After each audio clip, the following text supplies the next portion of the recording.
ম্যাচটা আমরা হাতে গেছে কি, কিন্তু আলহামদুলিল্লাহ শেষ ম্যাচ আমরা উইন করতে পারছি। সবশেষে আমরা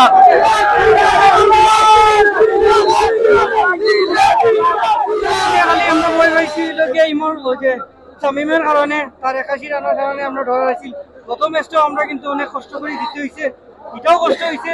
সবচেয়ে ফিল্ডিং ভালো হয়েছে ইথান ব্রক্সর। আর আমরা তো ইমন তো আসই না, কিন্তু মিরাজের ক্যাপ্টেন্সি লই একটু হতাশ, তার ক্যাপ্টেন্সি গুলো একটু দুর্বল। ইমন ক্যাপ্টেন্সি ভালো হইতো। যাই হোক, চট্টগ্রাম থেকে সিলেট আইছে, আপনারা মাঠে খেলা দেখবা, নিরাপত্তা ভালো আছে। টোটাল 9টা ম্যাচ, 10টার মধ্যে 9টাই সিলেটও। আমরা বাকি ম্যাচগুলো ভালো খেলতাম।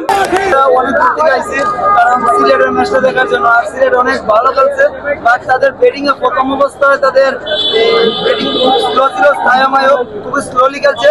বাট পরবর্তীতে আইসা আমাদের লাস্ট যে ছিল কমর যায়, খুব ভালো ব্যাটিং করছে, 24 বলে 50 করছে। সে আজকে 11টার সময় যে আমাদের খুব ভালো পারফরমেন্স, সেটাই আমরা অনেক খুশি।